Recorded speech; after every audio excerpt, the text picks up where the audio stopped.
So now let me introduce to you our featured guest and conversation partner tonight, Reverend Dr. Amy Butler, who from now on we will call by her preferred name, Pastor Amy. Pastor Amy is a significant thought leader, a noted pastor, and the author of Beautiful and Terrible Things, which is a memoir of faith, doubt, and discovering a way back to each other. Pastor Amy has spent much of her career helping build communities of radical witness in the institutional church and currently serves as the designated pastor at Community Church of Honolulu. Before that, she served for 5 years as the 7th senior minister and first woman at the helm of the historic Riverside Church in the city of New York. Pastor Amy's professional ministry career began when she was a director at the homeless shelter for women in New Orleans, Louisiana. She later became associate pastor of membership and mission at St. Charles Avenue Baptist Church in New Orleans. In 2003, she was called to position of senior minister of Calvary Baptist Church in Washington, D.C.'s Chinatown, where she was also the first woman to lead that historic church. She holds degrees from Baylor University, the International Baptist Theological Seminary, and Wesley Theological Seminary. Pastor Amy created and leads Invested Faith, a 501c3 organization founded to help individuals and religious institutions use their assets to fund the work of faith-rooted social entrepreneurs, building businesses that are changing unjust systems. And we will hear more about this later, but let me celebrate that our own Race Lamb is one of her Invested Faith fellows. We are so glad for that. Despite evidence to the contrary, Pastor Amy is relentlessly optimistic about the power of the church to bring transformation to the world. While she is not busy leading, teaching, preaching, or writing, she enjoys the beach. Obviously, let's hope she does, living in Hawaii and hanging out with friends. She's a mom to 3 amazing young adults and a lighthouse to so many like me who draw inspiration and hope from her leadership. So, Pastor Amy, welcome to First Baptist on Fifth. Thank you for having me. Oh, so glad you're here. I mostly just wanted to hang out with you and talk. So thanks for joining us. We're going to have a great conversation tonight. So glad that you're here. So let me talk about how I first met Amy. I first met Amy about a dozen years ago, though she had been someone I knew for years prior, because there aren't many, Baptist women pastor rock star types in those years. And so Pastor Amy was the keynote speaker for a young ministers retreat in Kentucky when I lived there. And on the night that we met for the first time, I was quite literally 5 days away from giving birth to Liam. I was very large, very pregnant. And the theme for the weekend was calling. And I was sort of in that liminal space between one call and a new one, just waiting to be born. Amy and I, along with 2 of my dear friends and colleagues, shared a meal together.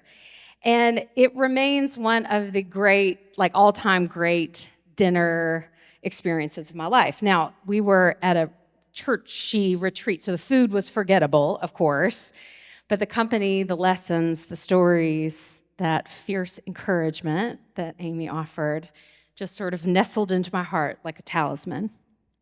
I remember her response to a question from my friend Carol, who asked some version of, okay, tell us, what does it take to be a female pastor?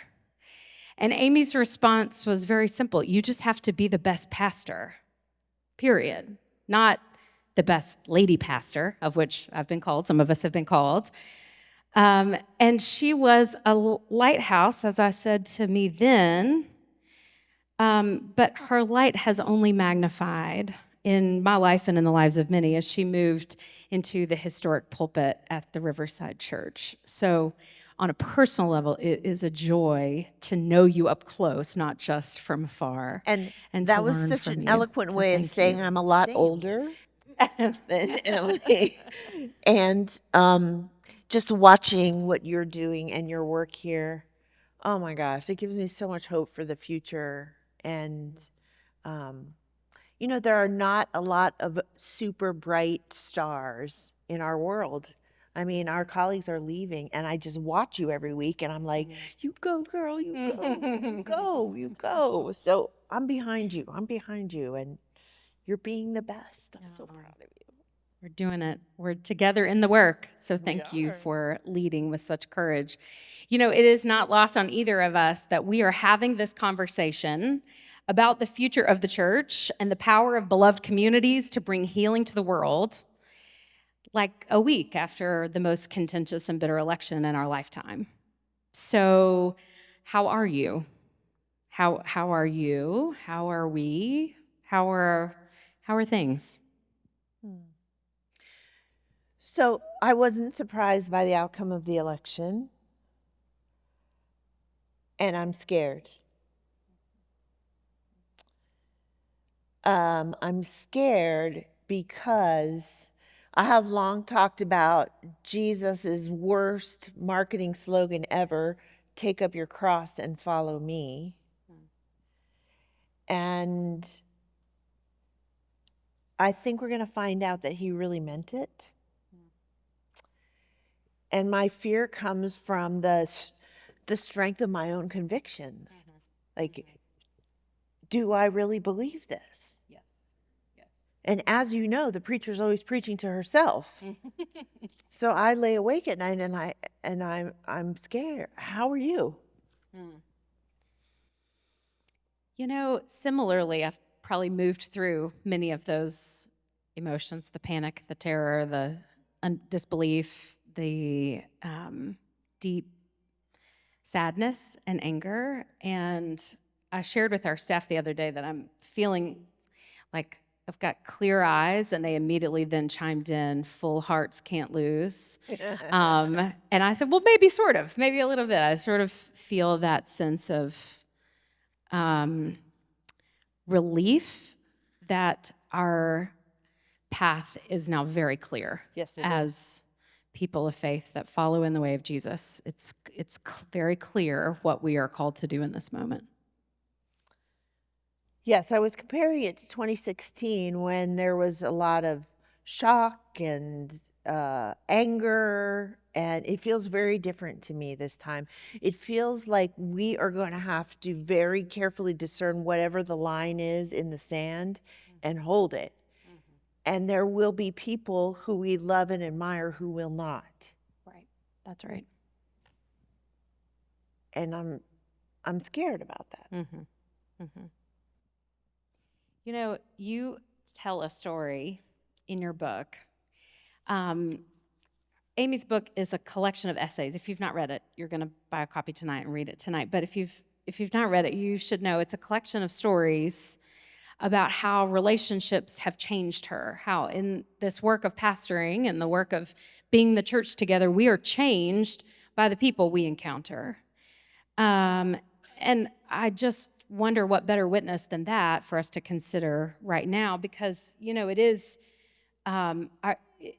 true that we live interdependent lives. Our survival as humans depend on us relying on each other and relying on the world in which we live. And it depends on our capacity to see each other as people, right? So you tell a story in your book about a banner day in Washington, D.C. And it was literally a banner day. It was a day that your church that you were serving hung very large, big and bold banners on its front steps. Thank you for inspiring us. We have big and bold banners on our front steps too. You have awesome banners.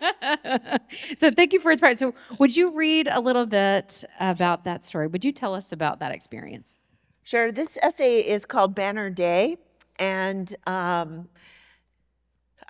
was telling Emily that my feelings about the message of this book have changed in the past week. And so you listen to these words and see if you can help me figure out if the message has changed at all. By the end of 2020, the nation's capital felt full of tension all the time. A new president had been elected, but much of the country was unhappy about his victory, some even claiming that the election had been stolen. I never felt unsafe in the city exactly, But I now lay in bed at night listening to helicopters overhead, worried. I felt as if everybody was holding a breath they might be able to let out once we got through the inauguration of the new president, still a few weeks away. Following the murder of George Floyd and the protests in the city that summer, many churches in town, including the church I served, National City, had hung prominent Black Lives Matter signs on their properties. Ours was hanging on a side fence of the church. At least it hung there until it got pulled off and trashed repeatedly. Whenever that happened, we just sighed and picked up another sign to replace it and hope it didn't get destroyed again. The same thing regularly happened in many churches in the downtown area, and according to security cameras, it looked as though the vandals were always visitors from out of town. White supremacist groups were making their way to D.C. with increasing regularity for public demonstrations, and right before Christmas, 2020, some of those protesters began engaging in more violent action. Their vandalism made the news when they tore down the Black Lives Matter sign of a neighboring congregation, Asbury United Methodist Church, and burned it in the street. Meanwhile, across town, I worked my way through holiday services, and I was looking forward to a few days off and the visit from a dear friend and colleague, long planned for the week after Christmas. My friend arrived, and we got straight to doing this, sitting on the couch and talking and dreaming about innovations in our work. It was December 28th, and we were sitting on the couch talking about this vandalized Black Lives Matter sign situation in town when suddenly she sat up and she exclaimed, "You should get banners. You should hang Black Lives Matter banners, get really big ones, and hang them in between your pillars at the top of the steps. And no one will be able to reach up and tear them down. And you can start this new year making a very important statement." It's a brilliant idea. Immediately, I texted a talented artist friend who was also a pastor and asked a big favor. Could you dream up a design for 3 huge Black Lives Matter banners in 24 hours? We found the name of the company that prints banners for the Smithsonian museums. I left them a message. Then I called the executive pastor, and he somehow found money to carry out the idea, and everything came together. My friend created the design. It was stunning. The executive pastor found some money, and the printing company said they could print the banners no problem. No problem, the printer said, except there was no way they could get the banners printed and up and installed by January 1st. Installation of such large banners up high was so complicated, he explained. Plus, these few weeks of holidays showed leaner staff around the sign shop. I could hear the frustration in his voice. He could hear the disappointment in mine. When do you think you can have them up? He told me the very soonest his team could be there to begin the installation of the banners was 7:30 a.m. on Wednesday, January 6th. The banners wouldn't be up for the first part of the year, and I would just have to make January 6th work. Disappointed, still invigorated, we confirmed the plan. I was sure that the press would be interested in our banner installation given all the recent vandalism, so we wrote and distributed a press release, and at 7:30 a.m. on January 6, 2021, we were out front ready to talk about why we were putting the banners up. In the city, the sense of unease mounted, and then it increased to alarm when we heard that the Proud Boys, along with other white supremacist group, Make America Great Again devotees, Donald Trump supporters who felt the election was stolen, planned to demonstrate at the Capitol on Wednesday, January 6th. January 6th was protest day for these right-wing groups, but I didn't give that much thought. January 6th, to me, was banner day. So I showed up at church shortly after installation began, wearing a clerical collar and talking to press who came to watch the banners go up. Over the course of several hours, first one, then the other, then the third was hung high in between the pillars of National City Christian Church. But as the media was covering our banner installation, the sidewalks around the church started to get uncommonly busy. Surrounded by 4 hotels on the circle, a little group of cameras, a few church members, and me in my collar, suddenly became vastly outnumbered by crowds of people carrying Trump flags and signs that read, "Stop the Steal." The protesters noticed our banners. At one point, some of them even climbed the church steps and, unable to reach the banners to pull them down, reenacted the murder of George Floyd on the front steps of our church. I stood at the foot of that huge staircase as the installers made final adjustments to the banners and the media finished recording and interviewing. Everyone there to watch the banners go up knew what a powerful statement they were making, especially in that moment. And as we were wrapping up, protesters still moving down the sidewalks, I noticed a man standing right to my left. Out of the corner of my eye, I could see that he was wearing a red MAGA hat and a t-shirt that read, "Stop the Steal." He inched closer and closer to me until I was very uncomfortable. I finally turned to him and greeted him as I was greeting all the media present. "Good morning," he replied. "I didn't think you would want to talk to me." "Well, we've been busy putting up these banners, and I really didn't think you'd want to talk to me either," I answered. "I'm Henry," he said. "I came from Oklahoma." "I'm Amy," I answered. "I'm the pastor of this church." Henry and I stood on the steps of the church as we surveyed the chaos of the moment swirling around us, and then Henry asked me if I had a few minutes to talk with him. I had time, but I was rattled to realize that I didn't want to talk to Henry or anybody else waving a Trump flag. "Did you put those banners up on your church today because you think that people like me don't like black people?" he asked. I considered my response. "We put the banners up because hate groups keep tearing down our smaller banners, and as people of faith, we feel it's important that a Black Lives Matter sign stays up in D.C. "Well, I don't hate black people," Henry said. "I even have a few black friends back in Oklahoma." I could feel the chasm between us widening as he spoke. "Why are you here?" I asked him. "Well, I'm just here because the election was stolen from Trump and Americans have to do something about that. But coming all the way from Oklahoma to D.C., that seems like such a long way to travel just to send a message like that. The election is over," I said. "What are you planning to do?" "Well, we're planning to protest," he said. "It's what Americans do. And we're going to keep protesting until Trump gets the presidency back." Whew, those are hard words to read. I looked at Henry, and I looked up at that huge Black Lives Matter banner, now puffing out with the wind, and I looked at the streams of white people headed toward the Capitol, distrust and distaste and general unease rising inside me. "Well, Henry," I said, "it's been nice meeting you.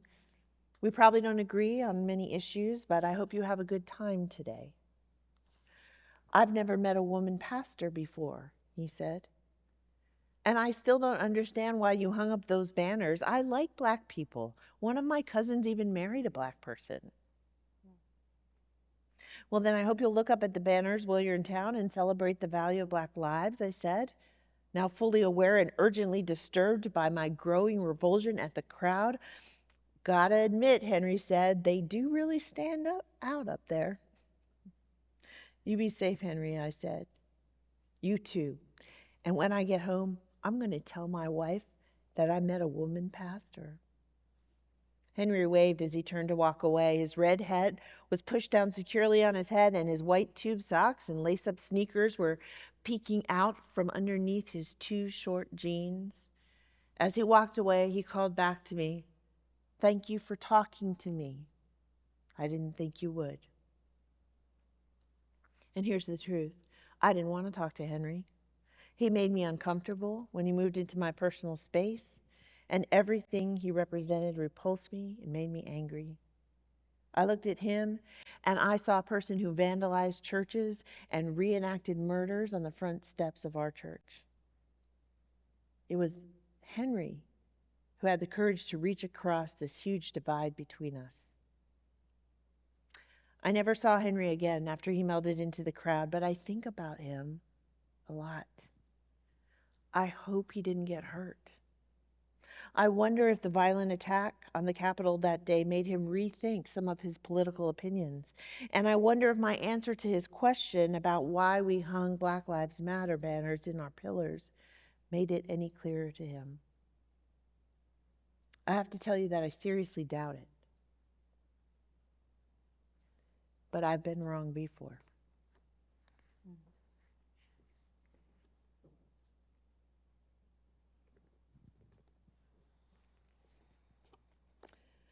You know, I was telling you today, I wrote this book about relationships and reaching across divides and how relationships change us.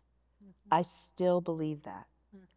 I still believe that's why the church is such a powerful part of our communities. And I think we have a hard reckoning about what it is we really believe and what it is we're willing to stand up for and put our lives on the line for. It's going to get a lot clearer, don't you think? I do. You know, I am struck by some language when you and I were talking about this conversation. You said to me, let's talk about kind of where we go from here and how beloved communities of faith have the power to heal the world, which you believe, I believe. We've committed our lives to this work. I mean, I do it for the money. I don't know about you. All the cars and the perks and everything. Yeah, all the perks, yeah. But as you just stated so poignantly, we know that faith communities have harmed the world, that there is direct harm that has been perpetuated against communities of people, against individuals of people, in the name of Jesus. I mean, I'm sure many of us experienced probably the most disturbing, one of the more disturbing things we saw on January 6th were the Jesus is Lord banners, you know. Yes. And so I wonder how, given the story you just told of the beautiful listening you did on Banner Day, how do we reconcile those things? How, you know, in a world where anti-institutionalism is just on the rise everywhere, where Christians and churches are understandably treated with suspicion and mistrust, like, what can and what should a Christian witness look like? Oh, girl, I have some thoughts Okay, about this. give us some thought. First of all, I can't get away from the church. I cannot get away from it. It's like, well, what I often say is when the church is bad, it's terrible. And when the church is good, it's so good. And so I think the work that we'll be engaged in, is building communities that stand in opposition to those who call themselves Christians and yet do not reflect the teachings of Jesus. I mean, I think we are approaching, if we're not already there, a World War II situation where the confessing church emerges. So I think that's work number one. I can't give up the community of faith. Yeah. I wonder if you feel this way. I feel like this is my best way to impact the world, like to create a community of people who are going to be transformed and then are going to go out with courage into the world, right? Right. That's the first thing. The second thing is invested faith, and I know we're going to talk about invested faith in a bit, but when I started pastoring large congregations, I couldn't find colleagues to join my team. They were graduating from seminary, they were leaving the institution. Why? Because the institution wouldn't stand for what they believed Jesus' message was. And where was I finding them? They were building faithonomics. They were, starting breweries and bakeries and coffee shops and mobile grocery stores. And so 5 years ago, I started a fund called Invested Faith, where we identify these faith-rooted social entrepreneurs. We give them unrestricted money and we connect them to each other because their work is hard and it's lonely. And without exception, so many of them have said to me, I didn't think the church cared about this work. I didn't think the church cared about this issue. One of our fellows, Abu Martin, said, I went to every church in Baton Rouge to just get somebody to let us host this community dodgeball tournament to bring together the drug dealers and the sheriff, and not one church would open its doors. And he said to me, are you sure you're a pastor? And so, I think these now 60 plus projects all over this country are the beginning of this network of disruptors who are realizing that they are the church. They're living what Jesus taught us to live. I mean, think about how many times Jesus went to committee meetings at the temple. Jesus was out in the fields and on the hills with the people outside who were doing unconventional things, inviting all the strange people in. And so I think it's going to be a two-pronged thing. I mean, I'd love to hear what you have to say about this. It's going to take stalwart, steely communities of faith with really strong leaders like you. And it's going to take these disruptors.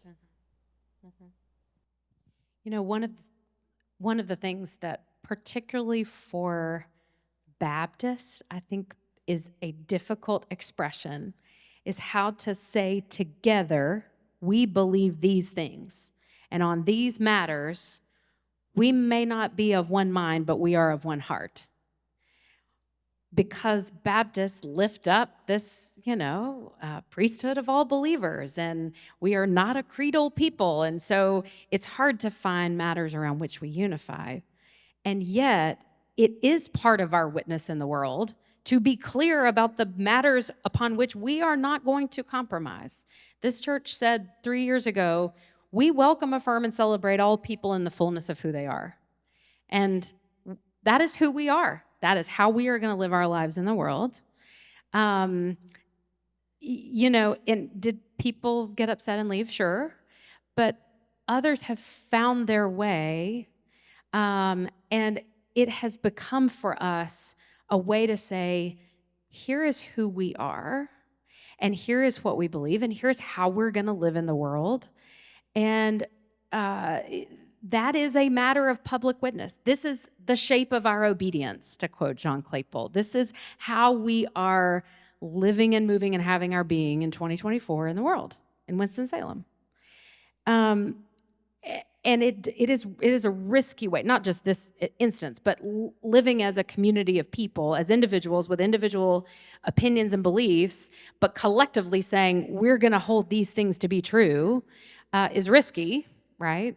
And I'm so intrigued by your consistent insistence that we reach across aisles and chasms in our life. So I'd love to hear you talk a little bit about, both things can be true. Communities of faith can hold fast to certain convictions and still be communities that are insisting upon bridging gaps. Give us some inspiration on how to do that. I've recently moved home to Hawaii, and one of the largest private foundations in the world exists in Hawaii. It was left by the last Hawaiian monarch to raise Christian young people to be productive citizens in the world. And I've been invited to be on this clergy panel, God help me, where we discuss all the things. But do we like gay youth? Are we allowing people with single parents that, all this, And we got to get to the point where we're just going to say, let's just go back to Jesus. It's very simple. Love God and love your neighbor. Love God and love your neighbor. Just love God and love your neighbor. And I, when we disagree about baptism or communion, like, we don't have time for that anymore. Yes. Right. Let's just get back to what Jesus had to say. And I'm choosing to believe that the free church tradition is especially well positioned for this moment. Yes. We don't have bishops and books of order and all that. Like, we can do whatever we want. We could like be radical and say, love God, love your neighbor. If you can't do that, go somewhere else. Who just had a heart attack sitting out here? Believe me, it's church growth strategy 101. Like, what if we had churches where we really knew what we believed? Yes. And we really, really were willing to give our lives for it. And we really were unwilling to spend no more time arguing about the color of the carpet. I feel like Jesus would be like, it is about damn time.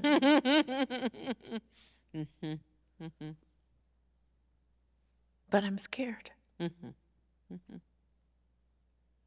You told me earlier today about how much hope and resolve and strength and courage that you are finding from your Invested Faith Fellows.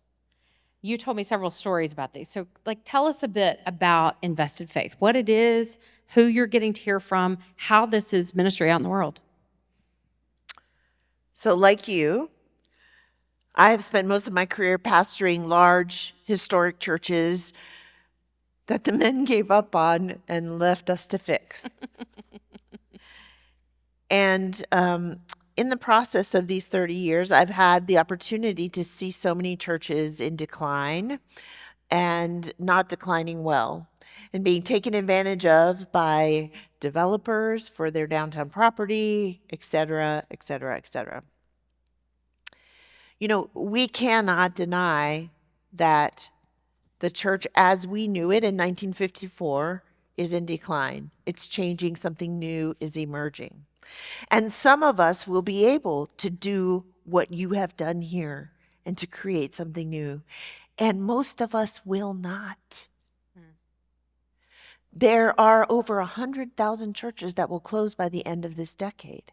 I'm talking about 3 old ladies sitting in the back pew trying to decide whether they should fix the roof one more time, or if they could just find a pastor who could bring in some young families.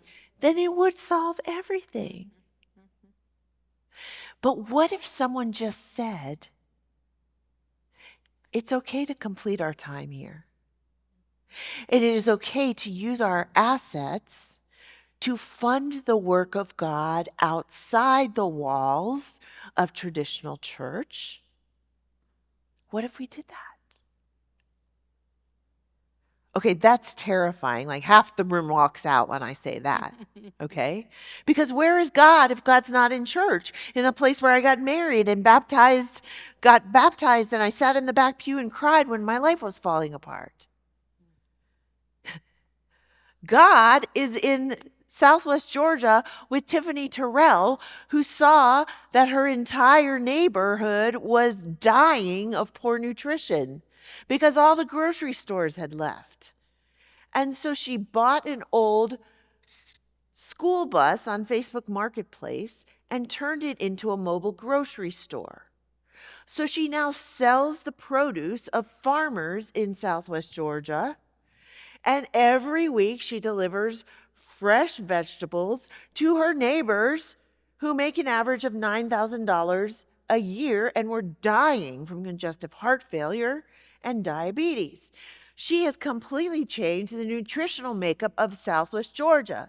That is gospel. Don't fix the roof. Help Tiffany. The question is, are we going to go where God is? There are so many people, and there are people among you who are doing this work. And how amazing would it be to take the death or the completion of these institutions that have held our faith and to live the central story of our faith, death, and resurrection.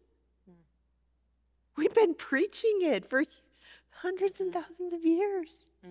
But I don't know if we believe it.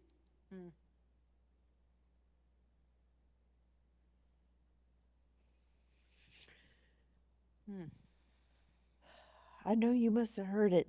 I heard it so much at Calvary. Everything's changing around me. Can we just have 1 hour a week where things stay the same? No, we cannot. The Spirit of God is too lively for that. She wants to blow through here and mess things up and help us rethink our ideas and have the courage to take what we have here in this place and to go out and help Katie Kenyon use an unused church kitchen in Richmond to create dinners every night so that you can drive through and pick up a dinner for your family. And when you buy that dinner, you're buying dinner for a family who wouldn't have dinner otherwise. That's gospel.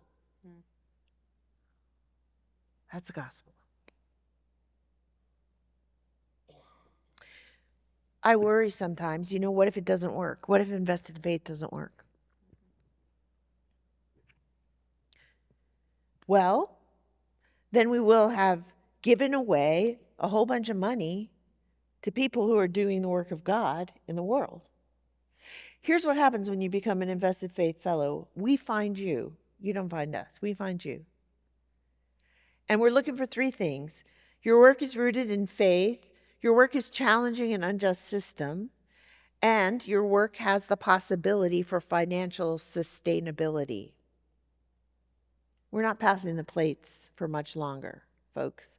We have to dream up new ways to be doing the work that God has called us to do in the world. And I just want to say, I think any church that's open in 15 years will have a social enterprise built into the fabric of its life. And what we do when we find you is we screen you, and our board chooses you, and we give you $5,000, and we say, go knock yourself out. We don't need to hear any more about it. We don't need any reports. Go, buy your next oven. Fix the transmission on the mobile grocery store. Do whatever it is that God is calling you to do. And welcome now into a community of people who are brave enough to do this just like you. Grace, you might have to back me up here, but being a social entrepreneur is very lonely. Some days you wake up and you're like, I think I might be crazy. In fact, I'm pretty sure. And also, I'm the only one doing this. It's not true. So we now have this network, and we have resourced this group of world changers, and we're just going to keep at it. And maybe now even more.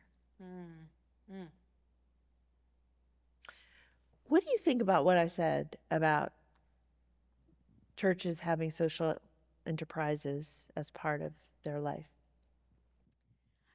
Well, that's like the thing that's rattling around in my head right now. That is really compelling to consider. I mean, just from a church sustainability standpoint, we've talked about for years, I'm looking at some of you who've been on the finance committee or coming on the finance committee, and we've talked about the need for other sources of revenue to shore up what we're doing. We know that the years of churches essentially being self-funded by tithes and offerings from members, those days are gone. So we have other sources of revenue that together make up the pie that helps the church do its work.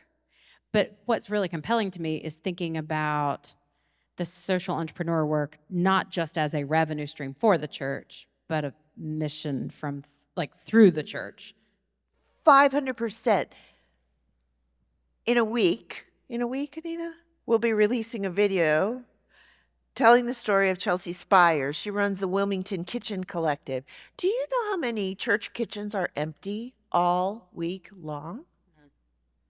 There are food truck owners who need commercial kitchens to do their work. And so they rent hours in these church kitchens. So I'm going to come in from 6 to 8 and prep my whatever. And what has happened is this group of entrepreneurs who run food trucks all by their lonesome have become a community. And Chelsea has founded a church of food truck owners. She's doing their weddings, she's doing their funerals, she's baptizing their babies, like it has become community. And it's happening in these church buildings, sending a message that we are not just who we are at 11 o'clock on Sunday morning. We're all these other things. How cool is that? We could use a kitchen that's not being used.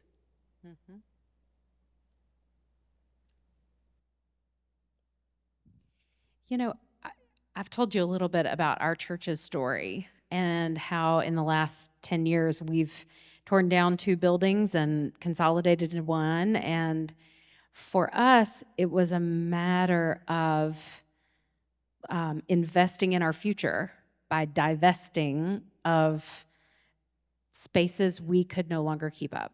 In order to be the church 10 years from now, we could not be the church 10 years ago. We had to let go of those spaces.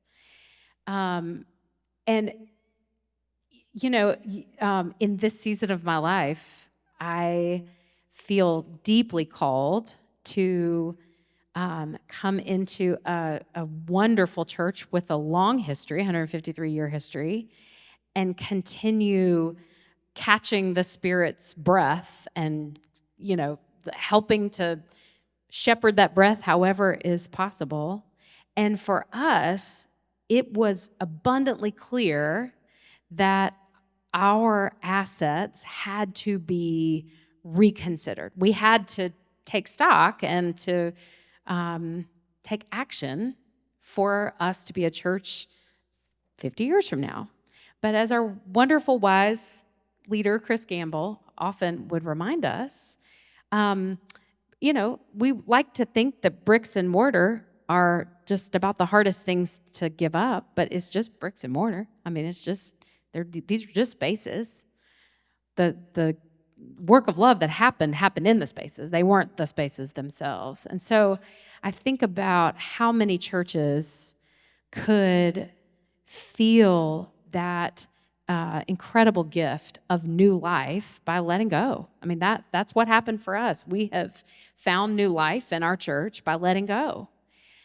We wouldn't be where we are now had we not let go of the spaces we had. And it was a deeper learning for us. It wasn't just tearing down buildings. It was understanding that God is doing a new thing in our midst. Well, see, this is what your church has that many churches do not have: a resident theologian who can create and articulate a theology of hope. Like, this will allow us to be the church of the future. That gives me hope instead of like, well, we're just going to have to tear down the buildings and we don't have enough money. I mean, those are 2 different approaches. And there are not many churches who have theologians with the gifts that you have. So speak up and speak loud and teach us how to do that. Because your story is a story that many churches need to hear and to witness. You're so good at that.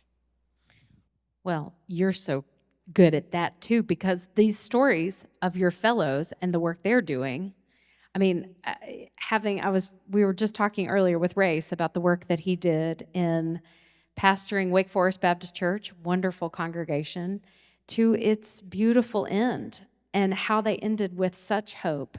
And I know here in our state, I mean, we hear it from our state denominational leaders, just how many churches are nearing the end of their life and wanting to do that with purpose and meaning. And I'm grateful that there is an invested faith fund in which they could find new life in those assets. We've met so many congregations who are just so demoralized. They've gone through the grief of just getting to the end. They have a legacy board that's like, We'll give $2,000 to the domestic abuse shelter. We don't know what to do with and coming in and talking about an idea like invested faith that's building this network across the country is almost like resurrection. Mhm. You know, all of the baptisms and all of the weddings and all of the tears that you cried, they don't go away. They seed the future of what God is bringing to life in the world. I just can't give up that hope. I can't. Yes, yes. That plus the money is what keeps me here. uh, I love hanging out with you. I know, same. Amy, I wonder if we could pivot just ever so slightly. We have a wonderful gift in our church of having seminarians from Wake Forest Divinity School that are present in our midst and are wondering, they're feeling all of these, all of this disorder in the American church and all these churches that are nearing the end of their life cycle and all of this wondering about how they can be authentically themselves and lead a congregation with integrity and hope and vision. And they're wondering not just can they do it, but should they? Is the pastoring life a life worth living or just making a living? And so I wonder, at this point in your life and career, if you had to look back on yourself as a seminarian, like what would be some advice you would give seminary Amy about the pastoring life, knowing what you know, with the bruises and the gifts that you've gained? Well, I don't know if you would say this or if the Wake students would say this, but like what they taught us was to maintain the church of 1954. That's what they taught us was our job. And when I got to Calvary Baptist Church, that wasn't happening. I mean, the head of the deacons was like, we need drums. If we just get drums, it'll be 1954 again. I was like 32 years old. I'm like, okay, let's get some drums. And guess what? It didn't work. It didn't work. It didn't work. So I want to say that those of you who are going into institutions have to be ready to articulate with a great deal of candor and eloquence a theology of future. Because churches are closing everywhere, but God is not closing. God is not closing. So before you go to a church, find out whether they want to be a church or they want to follow God. Those are two different things. And then call Race and ask him how to close a church with grace and hope for the future. The other thing I would say is, Martin Copenhaver has written a feature piece about invested faith that will be in Christian Century before the end of this year, or maybe the first part of next year. At the beginning of our conversations, he just kept saying, I just don't understand how this is church. Like, you don't have pews, you don't have the organ, you don't, like, sometimes you don't even have communion. Like, how is this church? They're trying to explain it to him, and he sat down with 3 or 4 of our fellows, and he came back to me like teary-eyed. I am so sorry. Of course this is church. This is a transformed community that is transforming the world. What do you think Jesus was doing? Maybe it wasn't about the pews, So I'm sorry, future ministers. You have maybe a much bigger job than we did I'll say me, when I did, because I still had, enough money to buy a drum set. A margin of error, a few years to figure it out. You don't have that. We need you to be entrepreneurs. We need you to think in new ways. We need you to be serious about who Jesus was and what he said. And we need you to do it, even though it's going to cost. And I like to talk, can I just talk about the cover of my book? Yes, please. Because those of you who know my story know I haven't had the smoothest ride on my adventures. I keep breaking stained glass ceilings and then getting cut really bad. And so when we were getting ready to choose the cover for this book, we Random House, I said to them, we need Hawaiian flower because, you know, if you're from Hawaii and you put like a carnation on the front of your book, you will be like, I mean, that is just like, you'll be on the blacklist forever, you know? So I said to them, I really want an ohia lehua on the front of my book. And this is the first flower that blooms after the devastation of a lava flow. So as you know, we have two active volcanoes on the island of Hawaii, and very often they will explode and lava will flow down and devastate the land that it covers. And I mean devastate, burn houses, burn everything in its way. And eventually, little sprouts of green start coming up through the cracks. And it's always an ohia lehua, always. It's this gnarly, really, really tough shrub with spiky leaves and then these gorgeous red flowers that burst out of them. So as you're looking out over this completely black devastation, you'll see every here and there like a bright red burst of life. And to me, that's been my experience in ministry and in life. A lot of devastation and so much beauty that it will take your breath away. I mean, we can keep trying to fake the status quo, but we might miss the beauty.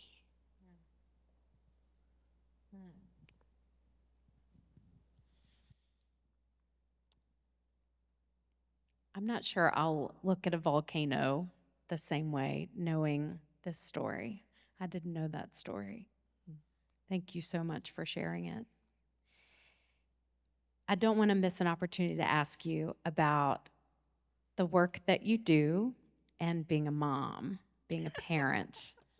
Given that I met you right before I became a mom, you have not just been a pastor lighthouse for me, but a mothering one. So I just wonder if you could talk to us a little bit about pastoring and parenting, how your mothering informs your pastoring and vice versa. Well, my mothering is to children who are 26, 27, and 30. So that's that's a bit different. But they would say that growing up in a community of faith changed them. They will never be people who believe in individualism. They believe that we belong to each other. And all of them in their own ways are building community. None of my children go to church. My son did show up on Easter one Sunday. Got me a little teary-eyed. But my oldest, Hayden, is a sommelier. He's a level 3 somm, and he runs a big wine program. And he says, you know, we really do the same work. We create a space for people to share in something that they love, to tell stories across a table, to connect with each other, and to take care of each other. And, you know, he claims to be an atheist. I'm like, you are so not an atheist. Every Saturday, he's like, Mom, what are you preaching on tomorrow? Well, Hayden, tomorrow I'm preaching on whatever. Where are you going to go with that? I'll tell him, and he'll be like, you know, I wouldn't choose that. I really feel like another...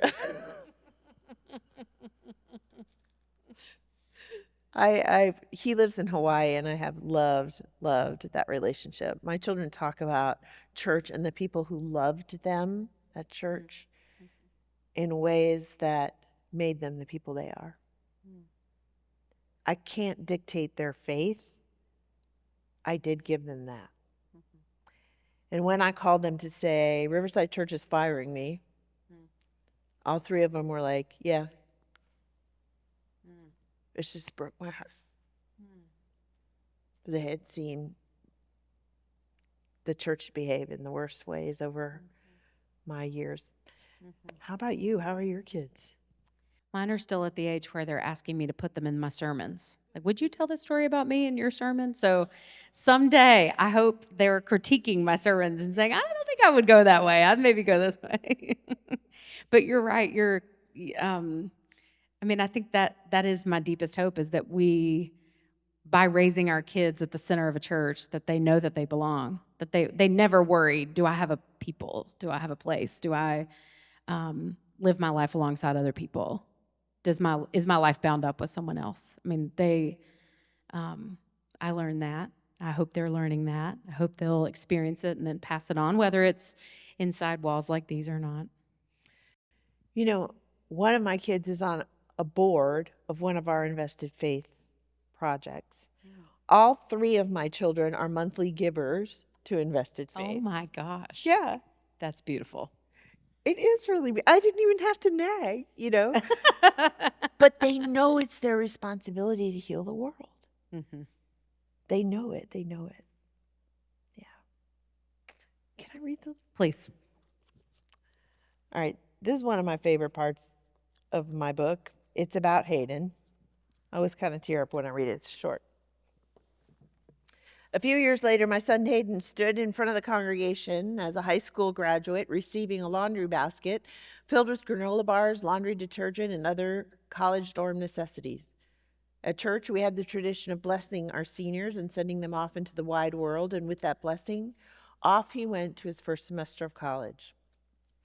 After his first semester, my newly minted adult arrived home for the Christmas holiday. We did the laundry. We got caught up on the roommate situation. We sat at the table together laughing, and one night we were up late talking, and Hayden said, Mom, I think I need to tell you something. I'm an atheist. I could tell he was worried about his revelation as he hurried to explain. I took the philosophy class this semester, and I began thinking about the logic of believing in God, and it just doesn't make any sense to me. And anyway, even though there are some nice people at church, even people I love, I think that most people who go to church are hypocrites. They say they believe in God, but they treat each other like shit. Doesn't make any sense to me. I recalled my own liberating experience of college, of being pretty sure with one semester of college under my belt that I was an expert at many, if not all, things. As long as you're asking the questions, I repeated my mantra, that's all I want to know.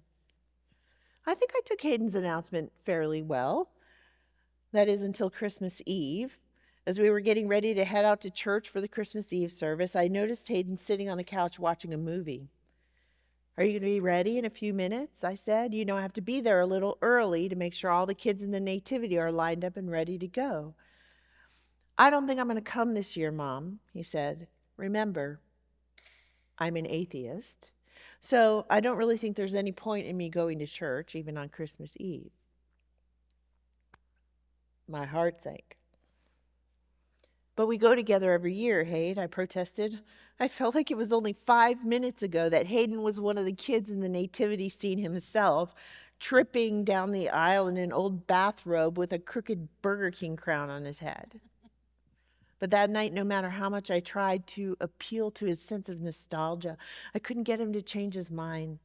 I don't believe in God anymore, he said. There's no place at church for me.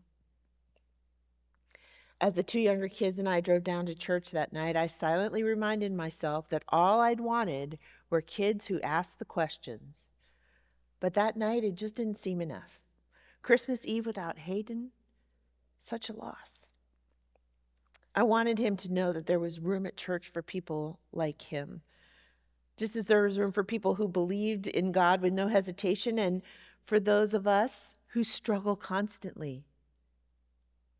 As the worship service got underway, we sang favorite hymns and heard the story of a baby and a whole bunch of angels and some shepherds and some wise men who followed a star.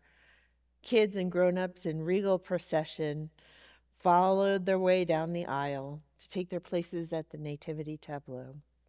And at the end of the service, as we do every year, we lit the candles and we sang the hymn Silent Night. And as the sanctuary dimmed, I looked out over the faces of this congregation. So many people I love so dearly.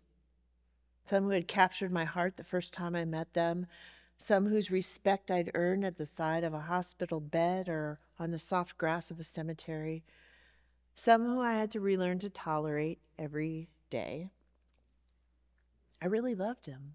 I realized this ragtag community that for me symbolized so much pain and refuge and hope. And as we continued to sing, I scanned the gathered crowd, thinking about our collective warmth and sense of welcome. And I noticed out of the corner of my eye, up in the balcony, standing next to his brother and sister, my stalwartly atheist college student, bringing with him all of his thoughtful, ethical doubts. He decided to get on the metro and come down to church after all. And there he was, holding a candle and singing the words of songs that he'd heard his whole life. The crowd raised our voices together, radiant beams from thy holy face, with the dawn of redeeming grace, Jesus, Lord, at thy birth. And in that moment, all together, we were the best expression of human community.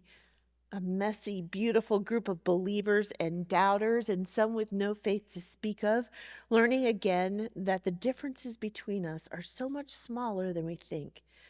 If we'll just move down a bit, make a little more space in the pews for people we thought didn't belong there. Every time. I cry every time.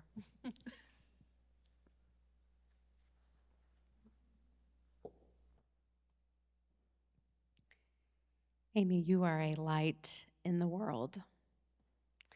We are so grateful that you have shared your light with us, with all these churches you have loved and served, with all these fellows whose lives are being infused with God's grace and mercy and resources, with all the people who their lives are now touching, and through your wonderful children and the ways they love and serve in the world.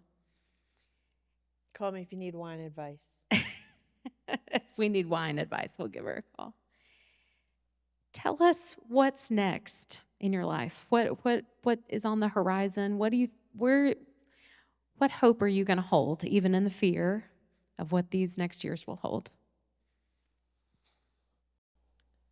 Well, I moved home to Hawaii to take care of my parents who are aging, and as it turns out, they are not as cooperative as I would prefer. That has become something of a calling in my life, to walk with them during this time and to, in fact, heal and have a lot of conversations that we never had before. My poor parents are evangelical Christians. They don't believe in women pastors still. It's a phase, 35 years. So I took an interim at Community Church of Honolulu, which is a UCC congregation, and I thought I'd just be there for 10 months, take care of the parents, and head back to DC and keep working on Invest Faith. And, you know, this congregation, Community Church of Honolulu, has just captured my heart. They're ready. They're ready to knock some walls down and to be the community of Christ in a way that our islands desperately, desperately need. And so, you know, that's just like candy to me. Like, I want to be there for that, you know? And at the same time, I can't give up Boo Milton and Katie Kenyon and Tiffany Terrell and their stories. You know, Ray Slam, you give me hope.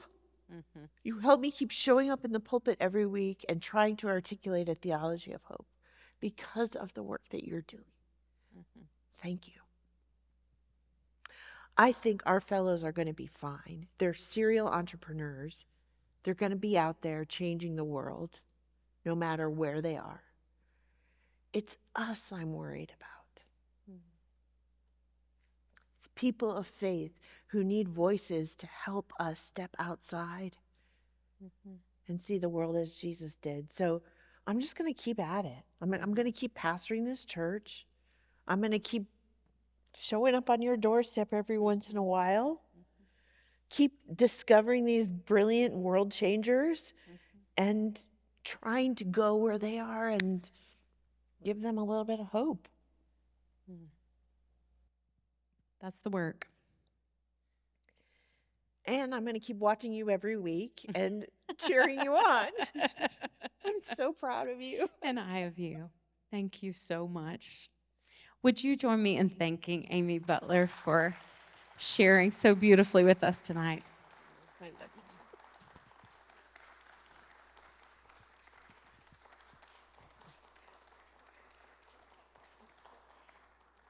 Perhaps you may have a question or a comment. We have a few minutes and a microphone right over here, right in front of Amy Mack. If you have a question or a comment or something you want to add.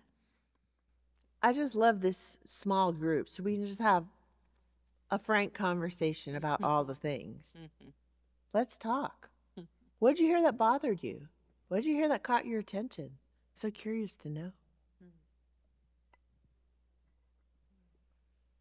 Thank you so much. You made us cry and laugh a lot. That's good. Thank you. It's just amazing what what you are doing, and I'm Wake Forest master student of divinity.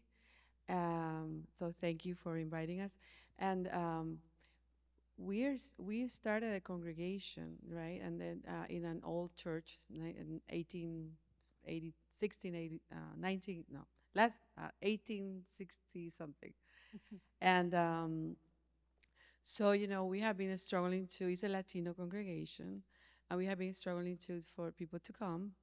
And I just felt that God was kind of, not encouraging me, but desafiando, like he was like, what if you look at what you do every week? So we do entrepreneurship trainings for Latino at the Central Library, and 40 show up, right? Every month, and then we do book clubs in Spanish, and then we do music. And last night we had another 40 people in another city, and so I felt like God was saying that to me, like, could you so I go on Sunday and I'm like, oh my gosh, is someone gonna come? But as long as my kids come and my husband, we have church, right? We are happy about that. But I was feeling discouraged, and I was just thinking, I felt God was saying that to me. It was like, how do you say that? He was like challenging me. Could you just look at what you do, all the things that you do, not to like bring people to church, only, which I don't know, I don't do that. But I feel like, oh, by now, more people should come. I should not be struggling every day, every Sunday, if there's 5 or 10 or 15 or 20. But see, everything that you do during the month, that's church. And I was just crying because I was like, oh, you said it so much nicer. Thank you. You're having church at the library. I love it. They don't know it, but it is.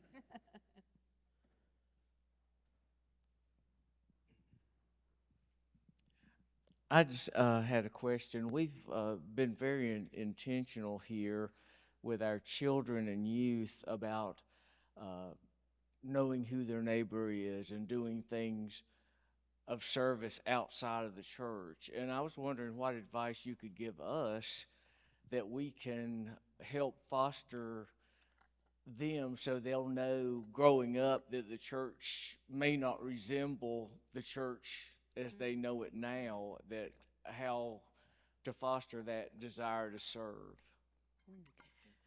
Listen, our kids are going to save us.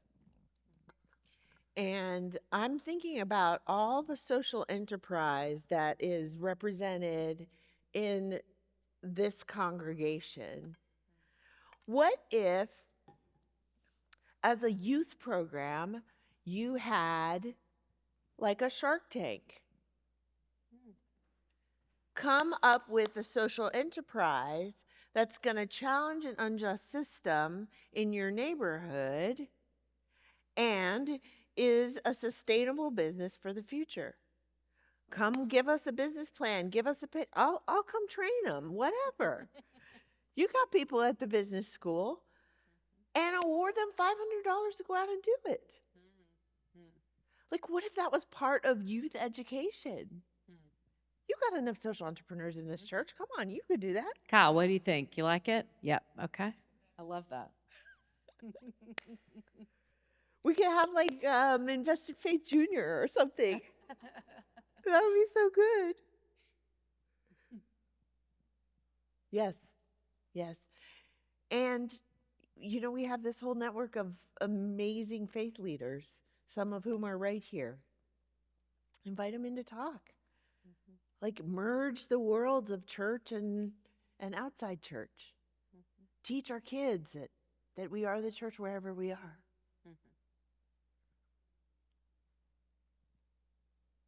Love it. That's a great question. That is a great question. Any other questions or comments?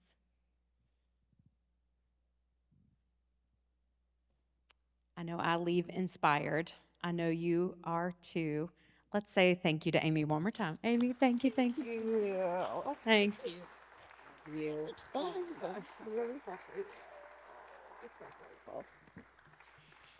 Don't leave before you pop over and buy a book and check out all the wonderful Invested Faith materials and pick up some swag from the Divinity Table and Catherine.